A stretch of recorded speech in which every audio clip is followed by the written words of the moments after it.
guys and gals, vapors and vapettes. Welcome. I'm Vaping Vigilante, and today I want to do something a little bit different. I'm going to do my first vlog, okay? I know all the other big reviewers do theirs from time to time, and Grim being the most notable, he does his vlog every Thursday, except for this Thursday he's unplugging from the internet, and he is taking a little bit of a download or a reboot. So some topics I want to cover is a little bit of advocacy, some things about vapor on vapor hate and stuff like that. So let's see, where should I start? It's a little bit harder doing a vlog because you know, when you review a product or something like that, you have kind of an agenda. You know, you're talking about a particular product.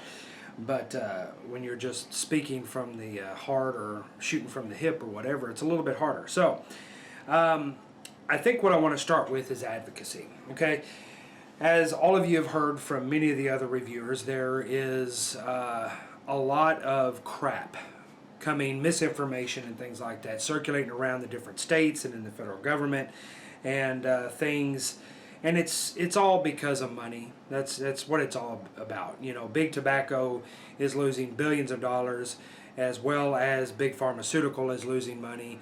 You know, big tobacco is losing money, of course, because people are not buying as many cigarettes, and they're switching to vaping and other things like that.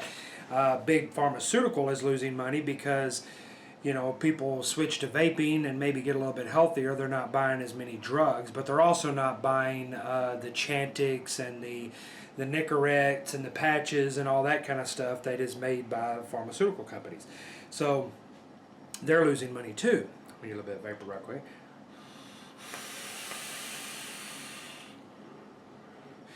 Side topic, I'm still loving this this Bullet RDA, and still rocking on my mystery box. Shout out Sean Bass. So there are many different advocacy groups. Now the pretty much the big three are SFATA, CASAA, and Vaping Militia. Okay, now some of you may not know which organization is kind of toward what. SFATA is a organization that has, although they are for consumers, you know, they're primarily, they represent the vaping industry. Okay, now that includes everything from you know, shop owners to juice makers to you know, manufacturing and distributors and all that kind of stuff. So they represent the industry, and that's what it stands for. You know, Smoke-Free Alternative Trade Association. Yes, association, I think. And then CASAA is more for the consumer representative. Okay, they fight more for vapors' rights and the consumer on the end of you know, just representing consumer rights and their right to keep vaping and things like that.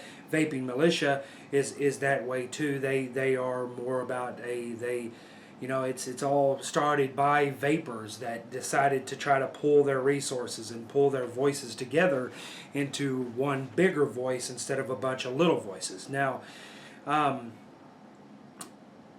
they each kind of have their own target, but what is important to remember here is that we're talking about a collective, okay? Whether you're representing the industry, whether you're representing the consumer, you know what? It's one hand washes the other, okay? We definitely don't need advocacy groups trying to you know, vie for a bigger piece of the pie as far as the individual contributors and all that stuff. We don't need advocacy groups fighting one another, of course, because a house divided, what's the adage? House divided will not stand. And so we all need to be working together.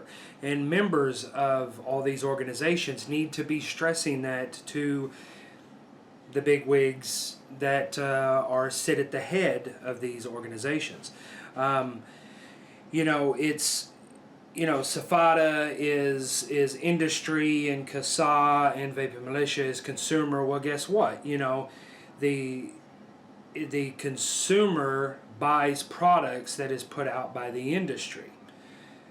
The industry puts out products because they're bought by consumers. It kind of goes hand in hand. See what I'm saying? If there's no industry to produce products, there's nothing for consumers to get. If there's no consumers to purchase products, then there's no industry to produce products. Okay? Is everybody following me there? Okay? So you need to support all of it, and you need to support one another. Safada needs to support CASA. CASA needs to support Safada. Vapor Militia, okay? All of it. It's and the big thing with the big thing about these advocacy groups is that it costs a lot of damn money to get the right information into the hands of the lawmakers who are going to end up making the law that will directly affect you and me as the vapor and the vaping industry and the consumer and all of it, okay? It's people are like, oh, well, why do we have to buy lobbyists and things like that? Well, guess what? Big Tobacco and Big Pharmaceutical is doing the same damn thing. And they have a shit ton of money, okay? They might have lost $1 billion, but they still have billions, okay? The benefit to hiring lobbyists is that they speak legalese. Okay, the language of legal, the language of politics. They speak that language. Okay, a lot of us, if you ever have some time, go look at some bills from Congress. Go look at some state legislation and things like that, and just read through that, and try to understand it 100%. Okay. It's just like trying to read through a gigantic contract that a lawyer gives you or something like that. It's not that you're dumb and you can't understand it. It's just worded and written in such a way that it doesn't come across as, everyday speaking and things like that. So that's the benefit to hiring a lobbyist. Well, that costs a lot of damn money, okay? These people, the lobbyists and things, they're experts at their field. So it costs a lot of money, and it costs money to hire the good lobbyists, the one that have proven track records of being able to interact with politicians and interact with, 90% of vapors out there, and maybe even more, don't give a damn about politics, okay? Especially when it comes to vaping and stuff. But what you do give a damn about is if you can still go to your store or go online and order the products and the juice and the gadgets and the gear and all that stuff that you want to order. Okay, so you need to give a little bit of a damn about politics, because guess what? It's the politics that's either going to keep this stuff around, or it's the politics that's going to make it go away because you had your head up your ass and you weren't paying attention to what was going on. Okay, I'm not trying to say this, but it's from my point of view, I am, many of you might know I'm a veteran. I did 6 years in the United States Army. I was a 19-kilo tanker. Go Tankers! And I understand a little bit about politics. There's a lot of politics in the military and things like that, but it used to piss me off when I'm sitting here. I volunteered to serve my country, and I'm doing the dirty work, okay? If you get a chance, talk to a veteran, and if he's willing to talk to you about some of his experiences, don't just come right out and be like, how many people did you kill? That's about the rudest fucking thing you can say to a damn veteran that's deployed to war. Okay, that is extremely personal. Okay, extremely personal. For all you, big tough guy wannabes or whatever, it ain't what you see on the movies or anything like that. It's very, very personal, and it stays with you. But it pissed me off when here I stepped up. I'm paying my dues. Okay, freedom's not free and all that. I'm paying my dues, and then here you are, somebody who doesn't want to go through the hassle of volunteering or anything like that, or serve your country. You just want all the freedoms. You just don't want to do anything to earn any of the freedoms. But then you want to question my method for defending your freedoms and giving you your freedoms. Nah, that don't work. How about you just shut the hell up and say thank you and move on? Okay, it's kind of the same way in the vaping world. Okay, the vape has a lot of enemies, people that just don't understand. There's a lot of misinformation and things, and that is why it is so important to get involved with advocacy groups. Okay, it doesn't mean that you have to spend your nights going over every single bill and things like that, but when you're a member of these groups, you get the call to actions, you get the information, and SFATA and CASA and things like that, they do all the legwork for you, and they'll give you a pre-written letter basically saying everything that you could want to say, and then all you have to do is put your name on it and hit send, and it goes out to all the legislators and all that kind of stuff, and that makes an impact. So you need to, if you're a vaping groupie, then move the hell out of the way and let the real vapors get in there, and we don't need groupies. We need people that, I am very, very passionate about vaping. I love the vaping community. I love it. Okay, I love vaping. I love juices. I love gear. I love equipment. I love mods. I love addies. I like building. I like everything about it. So I want it to be around as long as possible. And there's a bunch of vapors that are the same way. I don't give a damn if you prefer the simplest device on the market and it does everything for you. That's fantastic. Or you build, at a damn near dead short, and you're trying to fill an entire 10 by 10 room so thick with vapor you can't see your hand. Whatever, But step up. Do something. Join one of these groups. Join Vaping Militia. Join CASA. Join SFATA.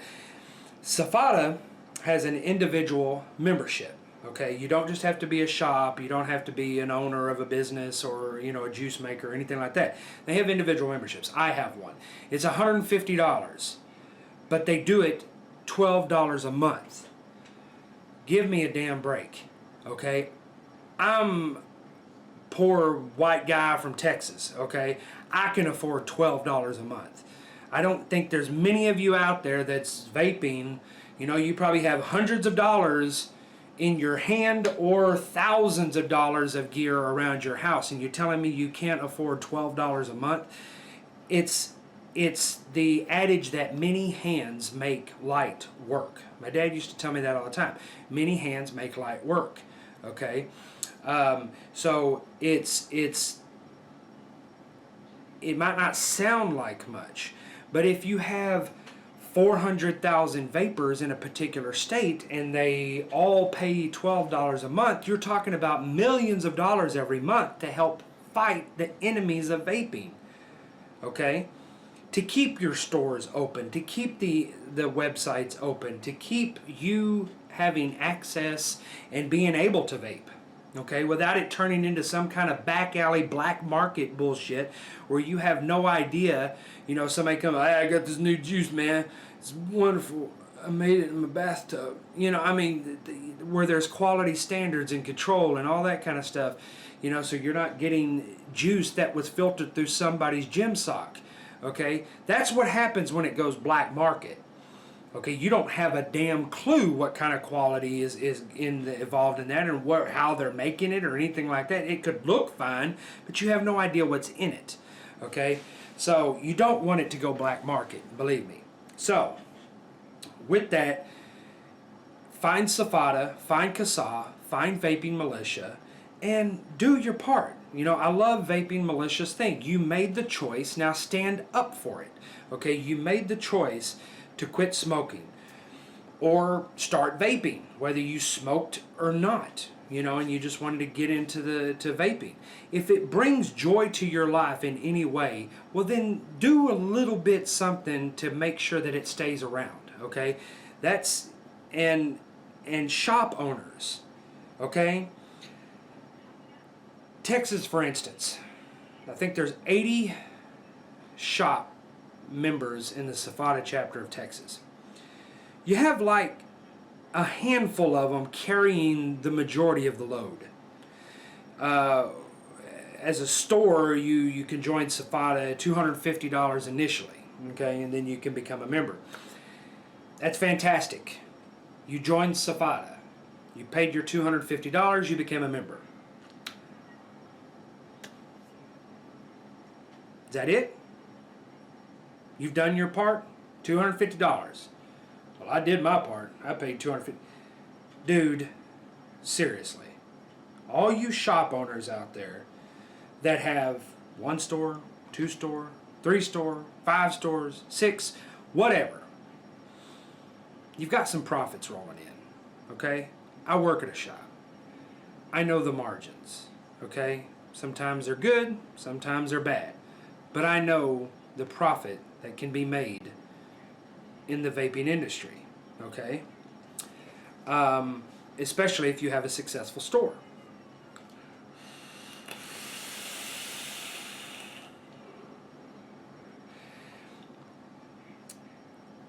$250 is great, but it really ain't shit. It goes quick. In Texas, for instance, we have another legislative window opening up, okay?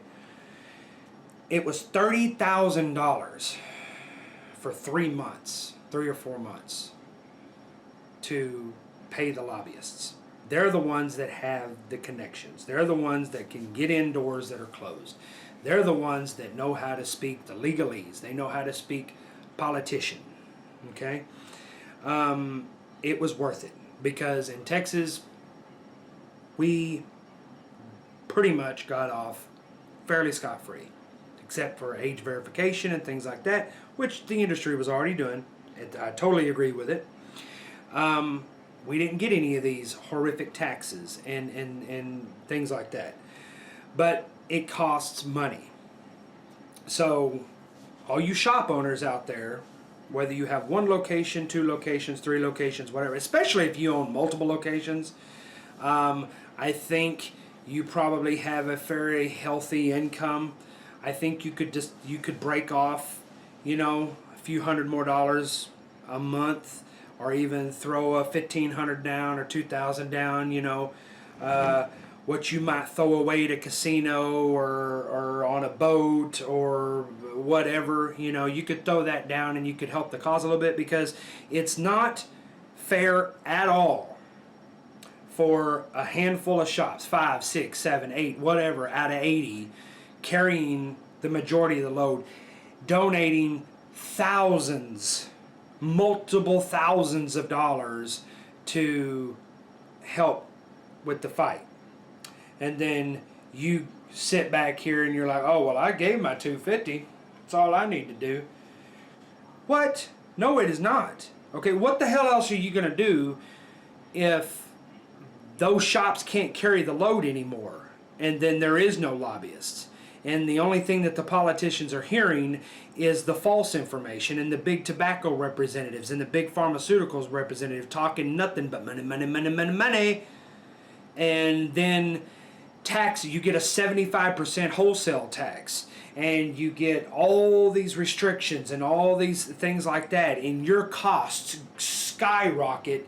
Now your little nest egg and your little money making thing is gone, because your ass didn't want to get up and do what was necessary. This ain't brain surgery, okay? This ain't neuroscience. This isn't rocket science. This isn't 10-dimensional space theory or quantum physics or anything like that. This is really easy to understand. You need to step up. You need to be sharing the load. 80 members. If every one of them donated $150 or $200 a month to the particular, like, Texas chapter or whatever, Boom, it's taken care of. You've spread the load out. Many hands make light work. Not that big an investment. Okay? Your cell phone bill is probably more than that. Okay? One night at a fancy restaurant, $200. $200 a month. $100 a month. Whatever. You know, but it's more than just your little $250 initial investment. Okay? I'm a private, I don't own shit. And I give them $12 a month. I know that doesn't seem like much, but then again, like I said, if all the thousands of vapors in Texas all gave $12 a month, that would take care of it too. Okay, what is that? One cheap ass 6-pack of beer or 20-pack? You know, well, you can't buy your 30-pack of Stones, you know, a month. I mean, come on, you know, whatever. Sorry. She kind of pisses me off. That'd be like your neighbor stealing your power, never paying an electric bill. They just steal your electricity, and then you get fucked and you can't pay the electric bill, and then they come over and bitch because the electricity got turned off. Son of a bitch. You know, like Tosh said, Tasha is somebody that works up at Juicy Vape. She's basically the business manager. And she kind of made the comment that I'm already giving you a ride. You know, you're already riding in the car on my dime. You know, and then I was like, yeah, I'm not going to buy you lunch too. Okay, you know, step up. So, get out there, get involved with advocacy. So, I'll stop my rant on that. The other thing that I'd kind of like to touch on is kind of what I've started to call vapor on vapor hate. Okay? Once again, a house divided cannot stand. Whether your scope of vaping is an ego twist with a little Aspire ETS tank on it, or Kangaroo Pro tank, Aero tank, or if you're into the big clouds, or you're into the sub tanks, or you're into the artistic steampunk type mods and whatever. No vapor has a right to tell any other vapor how they should vape. Okay? This kind of spawned with a buddy of mine, Nick Green, not Grim Green. His name is Nick Green. He is he's a fairly well known here in Texas and around. You know, he's a big cloud competition guy. Well, he got interviewed by the Wall Street Journal. Some of you may have seen it. I posted that particular article. I reposted that particular article in several groups on Facebook, and one of them happened to be CASA. And I thought, well, okay, CASA, it's for consumer advocacy and stuff like that, and it's a positive story. I read the whole story. I watched the little video that came with it. It was a positive story, and about vaping from the Wall Street fucking Journal. Okay,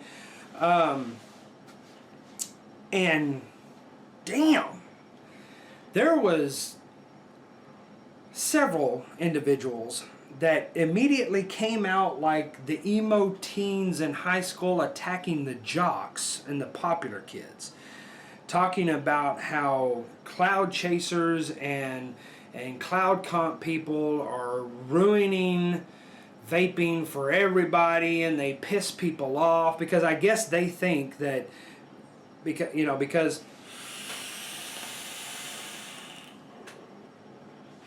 I like doing that and I like that volume of vapor, that I just fucking go around every day, every opportunity that I get, and I just go, hey, and I just blow it in their damn face. Or I'm doing it in restaurants, whatever. Are there people that do it? Yes, but the majority do not. And one guy was talking about how cloud comp people are nothing but pants sagging, beer chugging thugs and low lifes, whatever. And I don't know how many cloud comps this guy has been to, but every one of them that I've been to, I have seen the R&B kind of crowd or whatever, and then I've seen, the country, the boots and jeans and, country folk, like me. And then I've seen people in nice slacks, ironed with nice high-end leather shoes, button-up shirt and all that, doing cloud comps. Okay? It knows no demographic. I have seen all kinds of demographics at vape, and that's one of the things I love about the vaping community, the world, the whole vaping world, is the camaraderie, the community, and things like that. And if you are some stick up your ass elitist some son of a bitch that thinks you have some kind of right to tell other people how they should live their lives, something that you would not accept anybody doing to you, you know damn well that that ass that made that comment and those group of asses that were making those comments, thankfully others came in there and started calling them on their BS. Who the hell are you to tell anybody else how they vape? Whether you care about cloud comps or not, whether you think it's stupid or not, it's a part of the community. And I don't know how many people I have gotten interacted with personally that's come into the store that saw a buddy or something blow a big cloud, and that was what took it for them to say, you know what, I'm done with this smoking. That shit looks fun and it's healthier. And that's what made them get off a cigarette. So yes, it has positive effects too. Okay? And what do you give a damn if in the private of somebody's shop or event or something like that, the owners and the community want to see who can make the biggest cloud of vapor. So what? I'm sure there's plenty of things out, people, some, you know what? Along that same line, at one time before there was cars and planes and all that stuff, when you had horse and buggies and stuff, well, this radical invention came out called a bicycle. Okay, it was a man-powered transportation device. You didn't have to have a horse. You didn't have to feed the bicycle. You know, you could use it as transportation, and you could go fairly quick, and it was big. Okay, so the bicycle originally came as a form of transportation, just like vaping originally started as a smoking cessation thing, an alternative to smoking. But guess what? It evolved into other things, okay? There might be plenty of people out there that think buying a $1,500, $2,000, $3,000 carbon fiber, you know, high-end badass mountain bike, putting it on your car, taking the bike somewhere, taking it off your car, and then go riding the bike around and then coming right back to where you started and then putting it back on your car and taking the car back to your house and then taking the bike off your car. Some people might think that's retarded. Who gives a shit? If the person wants to go mountain biking or go ride their bike, not for the sole purpose of transportation or to close a distance between A and B, and they're just using it for recreation or exercise or it's their hobby, whatever, it's the same thing. I'm sure that guy has plenty of hobbies that plenty of people would say is totally damn stupid, okay?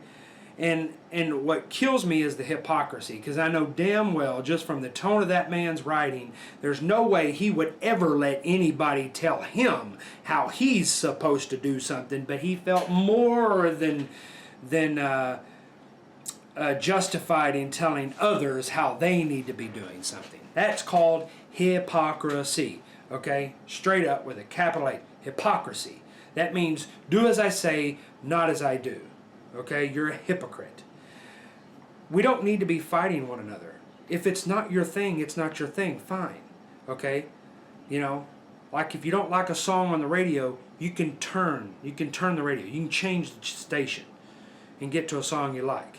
Doesn't mean you have the right to call people out because they like cloud chasing and you don't. They like cloud comps and you don't. Like I said, that is one of the big things that I have loved about the vaping community is the community. I've said this several times up at the shop to people and things, that vaping is one of the first things I have seen come along in a long time where you could literally have a total tattooed, sleeved, you know, ears pierced, bandana wearing, leathers on, hardcore biker guy sitting right next to a guy in a $3,500 suit who's a lawyer or a doctor or a banker or something like that, and they're sitting there like, hey, what are you vaping on? Oh man, I ain't tried that flavor. Let me try it. Oh yeah, here, try it, man. Oh, what kind of Addy is that? Oh really? How'd you build it? Oh cool. You don't see. You're talking about two lifestyles that are about as far away from each other as possible.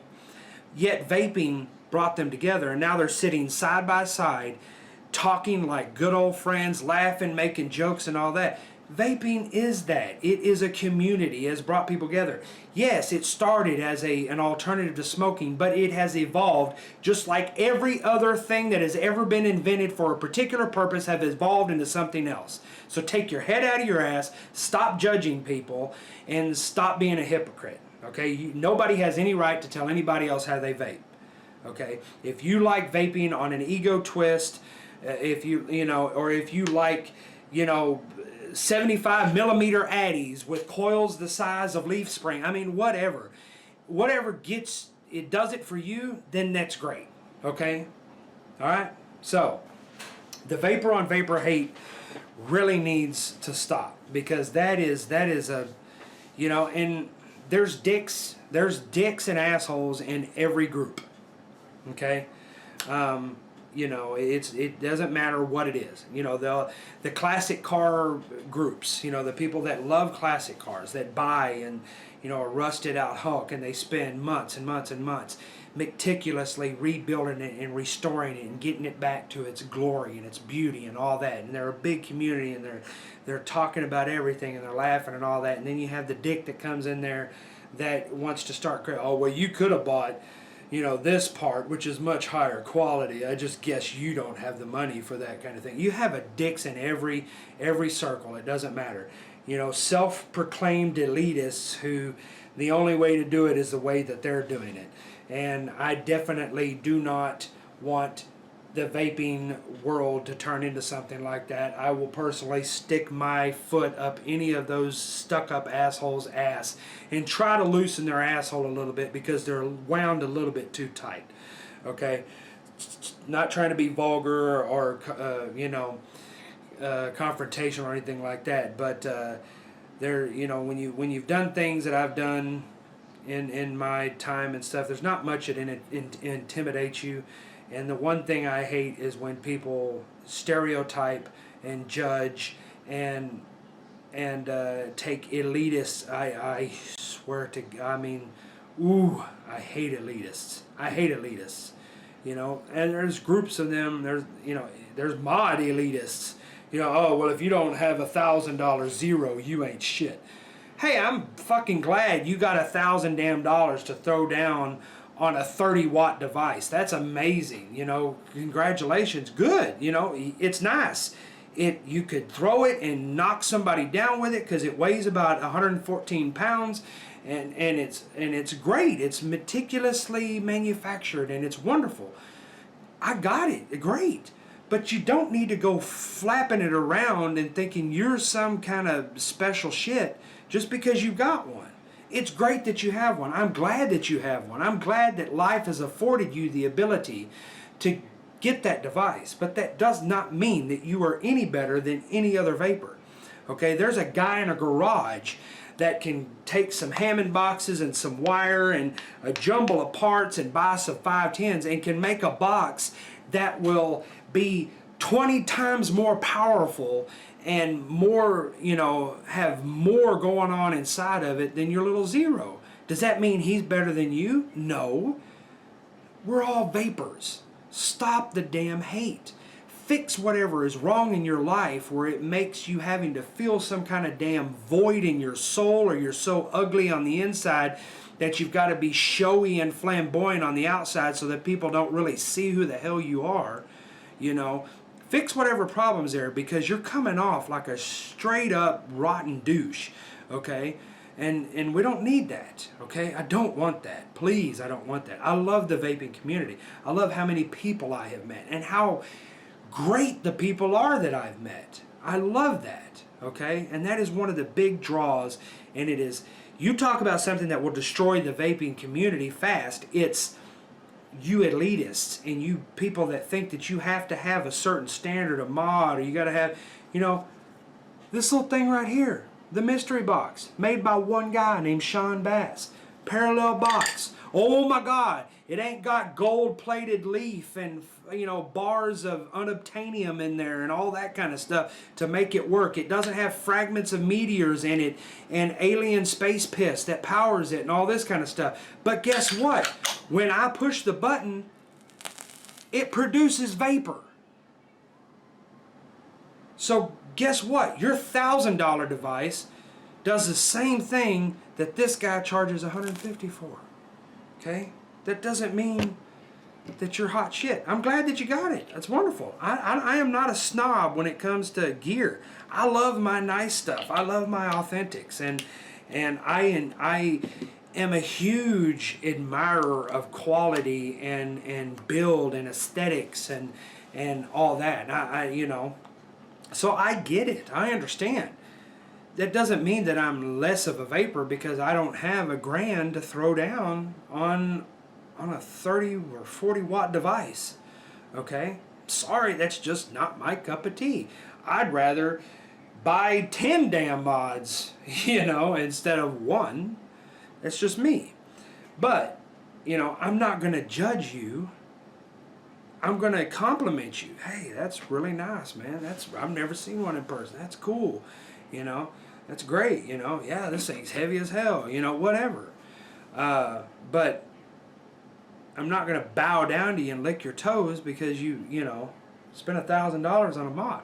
I can understand if the damn thing was made out of, you know, fucking titanium and platinum and silver and all that stuff. Oh, shit, you know, then you've got something that in a pinch can be sold for scrap precious metal weight, you know.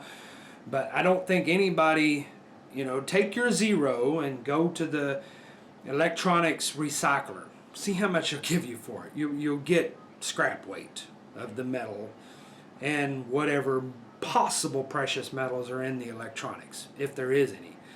So the vapor on vapor hate, please snuff that out wherever you can. Shun those people. I hate to say that, but we don't need those kind of people in the community. We need to, you know, hey, we're here to have fun, we're here to vape, we're here to joke, and we're here to laugh. And if your whole thing is just, you know, look at me, look how awesome I am, you know, then we don't need you. We don't need you. There's too many other groups out there if I want that kind of scrutiny or that kind of prejudice or judgment or anything like that. So do your best. Be friendly. Talk to people. Be open. Experience life, you know. Don't be so hateful. So that's my little rant on vapor hate. Let's see.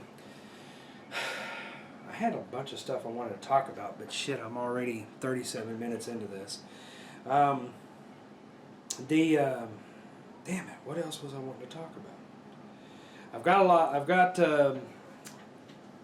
some gear on the way. I've got the Mutation X V4 on its way, even though it's not made by the original person who made the Mutation X. They've kept it going. And it looks like a cross between a Mutation X and a freak show of sorts. You know, it's got the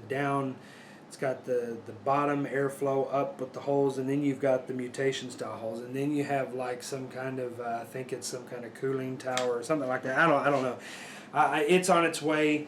I'm going to feature some clones coming up because, you know what, stop with the whole shit, you know, clone versus authentic and whatever, you know.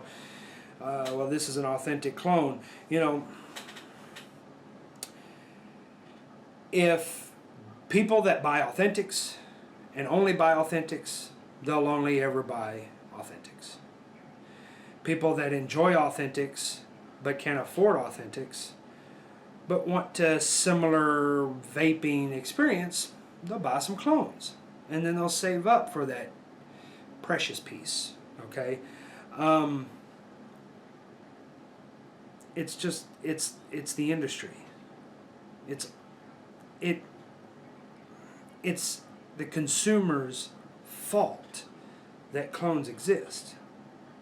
You could almost say it's some of the manufacturer's fault because there's some mods out there that are, although are very nice, don't don't justify their price tag. It's almost like some of them are trying to pay for that summer home in Venice or something. I can appreciate a high quality device, but I can also appreciate if a company like Infinite or Wotifo or any other the big clone makers out there can make exactly 1-to-1 the same thing that you made, but make it to where, probably 80-90% of Vapor's income levels will allow them to get. Now, I'm a vaping fanatic. I can't ever have enough gadgets. So I'm in a different kind of consumer base. But a lot of vapors out there are very practical, and they would like to get the nicer stuff. It's not with them, and they're being responsible, and they're no, I just can't. I love it. It looks wonderful. God, it's they just can't afford it, and that's where the cloners step in, okay. And especially if a lot of you knew the real understory behind where clones come from, it all spawns from consumers. Somebody buys something, they buy an authentic, they send it to China to be cloned from America, okay? Or the USA made in the United States people aren't actually making it in the United States. They're sending the stuff to China to be made, and guess what? It gets cloned over there. Some authentic makers send their authentic to be produced in China and then have them produce the clone too. Okay? There's a little bit more to the story than just somebody goes, oh, that's a cool mod, I'm just going to fucking clone it and sell it for a third of the price and all that. No. The industry only exists because the consumer asks for it. They want the best, cheapest. There is no such thing as the best, cheapest. You either buy the best or you buy the cheapest. There is no such thing as the best, cheapest. But we demanded it. That's why all of our jobs went overseas, because we kept demanding lower and lower and lower and lower prices. So the only way you can do that without a company just taking it, you can't run a company at a loss unless you have a government that comes in and bails you out. Anyway, we're not talking politics. A business has to maintain a profit margin in order to keep the business open. They cannot run a business, they can't produce a product that costs them $75 to make and sell it for $30. Do you have to have a business degree to understand that concept? You cannot run a business by losing money all the time, okay? So, blame yourself. Look in the mirror, There are plenty of really, really crappy clones out there. Plenty of them. If anything, that makes you appreciate an authentic more. I see it all over Facebook. Say no to clones, authentic only, and all this kind of stuff. That's wonderful utopia type of idea. It's just never gonna work. Okay, clones are out there, and they serve a purpose because there are, see, and that's the thing. You'd be getting into that elitist thing again, where, well, if you can't afford it, then you don't even need to buy it. Fuck you, dude. I'm gonna buy whatever I want with my money. You can kiss my ass. I'm a veteran. I paid my dues. I know what the damn Constitution says. I know what the Bill of Rights says, and I can live my own damn life. If you mind your own business, you won't have time to mind mine. Buy all the authentics you want. Authentics are great. I have many authentics, and I love the hell out of them. And then I'll get the clone just to compare them, and I'll go, oh, there's the reason that is that price, and that is that price. I have gotten tons of shitty clones that I could probably all box up and take to a metal recycler and get some of my money back. Okay? I tried a Praxis clone one time, and it was the jankiest piece of shit I've ever held. And then I got and it made me appreciate the authentic even more, because then when I got the authentic after using the clone first and then got the authentic, I was like, oh, this is what they're talking about. That's the reason this thing is $150 and that thing was $25.99. Sometimes that happens. Other times you have clones that perform better than the authentics, like the Dreadnought, for instance, the big ass Dreadnought. I have a clone Dreadnought over there, but they fucked up and they cloned it they didn't really clone it 1-to-1 because it's different colors, but they essentially, the way the whole thing functions, they cloned it 1-to-1. It works perfectly fine. It works perfectly fine. The problem is that I wish I had gotten a different clone, because on the original Dreadnought, the two airflows are in front. Whoever thought of that, I don't know. But if you run dual coils, you want one airflow on this coil, one airflow on this one. Okay, that's how it works. So somebody came out with a clone and they fixed it. They put the airflow where it's supposed to be, and it worked better than the authentic.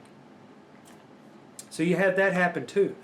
But I don't, that's the thing, I don't judge. If you want to buy clones, congratulations. Good for you. If you want to buy authentics, congratulations. Good for you. It is not my business at all how you spend your money and what you choose to buy with it. I'm just not that person. Okay?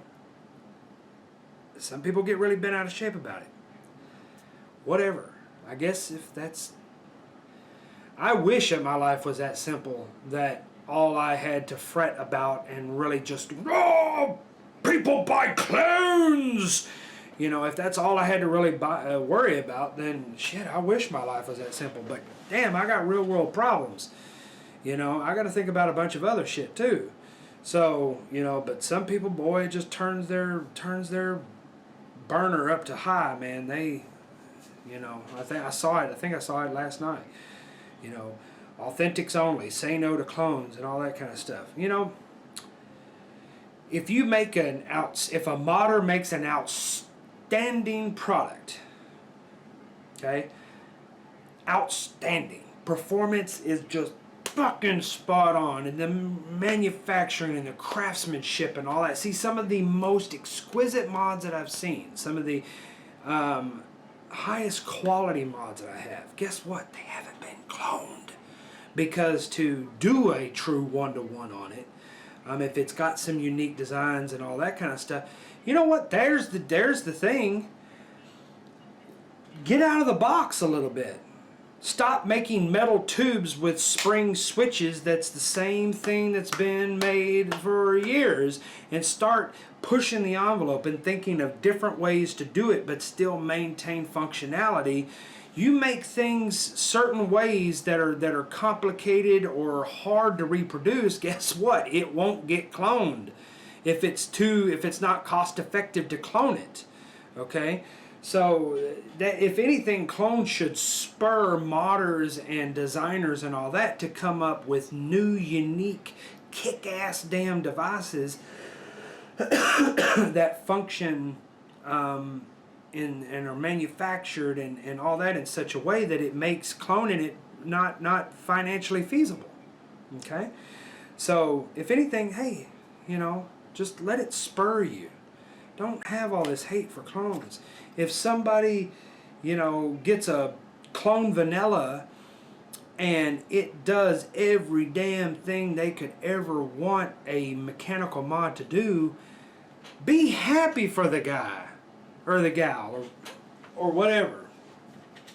He found something that did everything he wants for him in a clone. That's great. At least you're vaping and you're not smoking. If that's what you want, that's what you want. I don't care. I laugh at some clones sometimes. There's a group, I won't say who, but there's a group on Facebook, and the guy, I guess the representative of the company, this clone manufacturer, was, popped up an Atlantis tank or an Atlantis V2, and is like, should we clone? And there was just fucking comment after comment after comment of all this, yes, clone everything, oh my god, clone. The fucking tank is $40. And I think I put the comment in there where I was like, you don't have to clone everything. The Authentic's only $49. It's only $40. You don't have to clone everything. Why are you gonna clone something that's $40? Any less than that. I've seen the Atlantis V2 for like $32.99 on some places. Okay. I mean, I can understand cloning something that's $1,500 or something, or that's why the Cherry Bomber clones have. And I've got a Cherry Bomber clone. Yes, I have a copper Cherry Bomber clone. I've had an aluminum Cherry Bomber clone. Would I own an Authentic? Fuck yeah, I would. Yes, I would. If I had $350 and I could actually get one, just lying around, fuck yeah, I'd buy one. Because I've seen the Authentic. Denisa up at Juicy Vape, one of the owners, she has an Authentic copper Cherry Bomber with all the silver upgrades, and the fucking thing is beautiful. It's beautiful. But part of its beauty is its simplicity. And that's why it's so easy to clone. None of you ever seen a Cherry Bomber in real life and seen how it's all put together. It is literally, if somebody sat in their garage and thought, what is the simplest way I can make a mechanical box mod? That's exactly how you would do it.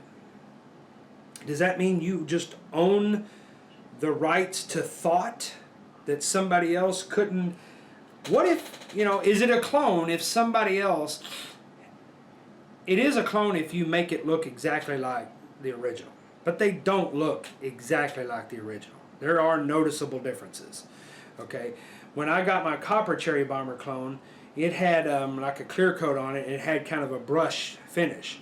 So some of the clear coat started running away. So I said, fucking, I'm going to sand this thing. So I got some 320 grit sandpaper, some 600 grit sandpaper, some 1000 grit, and some 1500 grit. And I went to wet sanding that thing. And I went through all the successful levels.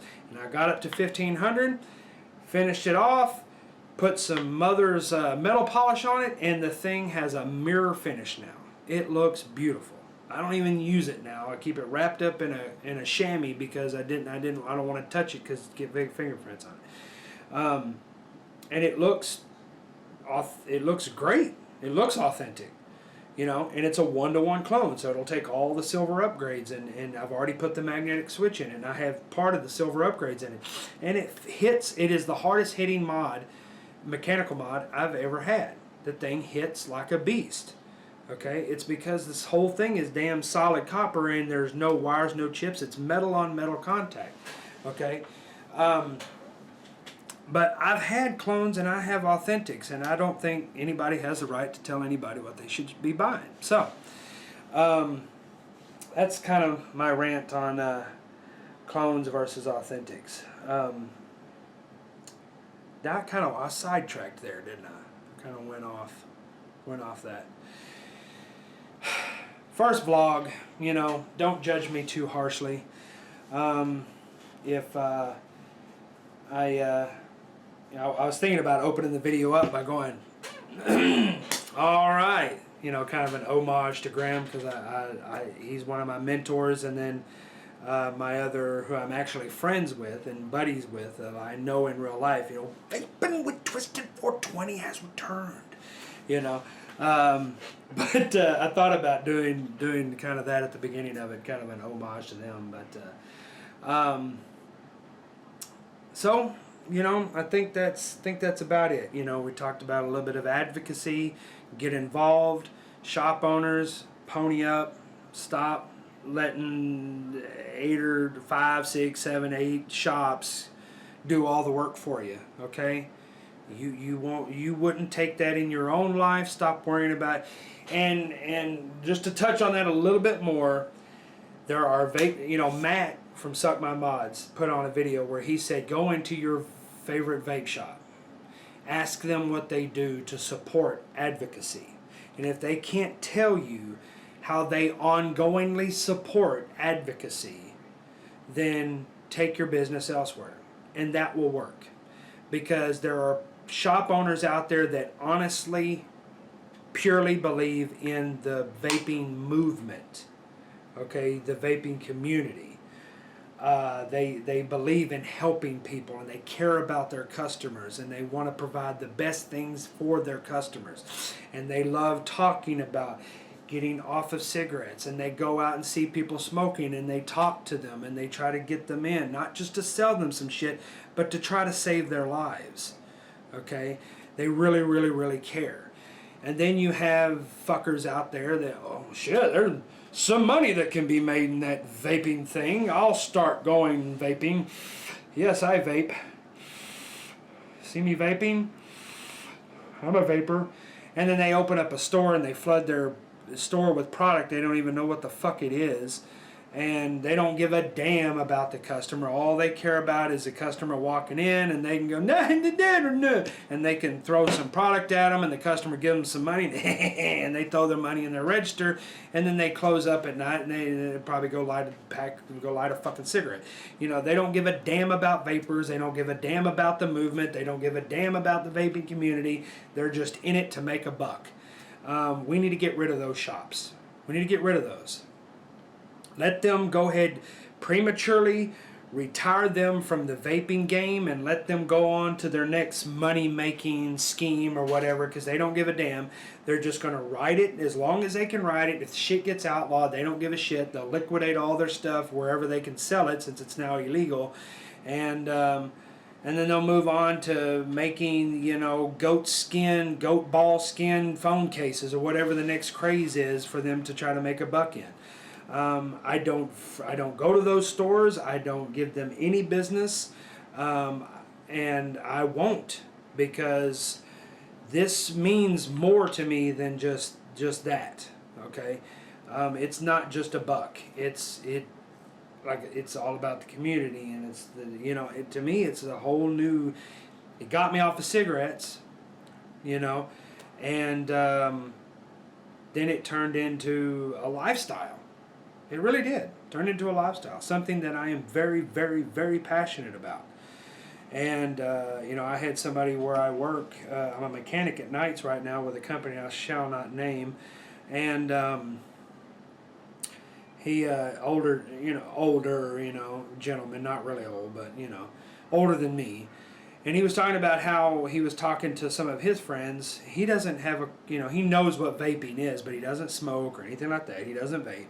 And he was saying, I was talking about you to some of my friends the other day, and he said how I admire that you have something in your life that you are legitimately and truly passionate about. He said, I wish I could go to one thing that I had as much passion for as you do about vaping. And that was a compliment, from somebody totally outside of the vaping community. And that's true. I'm very passionate about this. It went from just getting off of cigarettes, and it turned into friendships, and it turned into opening a whole new world to me, and essentially causing me to put aside every other hobby I had. And I am now actively working toward being able to do this as a living. I'm doing it full time, to where I can eat, sleep, and breathe, and work vape. So that's what I want to do. It's I think about it all the time, So I think that's kind of where we'll end this. I'm at a damn hour already. So I said, don't judge me too harshly on my first vlog. I kind of rambled. I rambled a lot, actually, and I got a little heated on some topics and stuff. But I do want to thank everybody that has, I talked once to Todd from eSig, Todd from eSig Reviews. he told me he said the first thing, don't ever ask for subscribers. Well, you know, and I've only been doing this for like 2 months, and it might not seem like a big deal to some, but to me it's a big deal. I've got like 455 subscribers so far, and it's really cool. It's really cool. And I thank everybody out there that has subscribed to me. And if you wished to subscribe, then I will not tell you to do so, but I would appreciate it if you did. Wait a minute, that's kind of a half-ass asking. Whatever. But thank you for joining me. And I'll try to get this a little bit more organized as I do more of these in the future. More gear coming up. Stick with me. And thank you for listening to me ramble. Try to heed some of the things that I said. And as always, thank you for watching. I truly, truly appreciate it. And I'm Vaping Vigilante. And remember, vape it like you stole it. I'll see you guys later.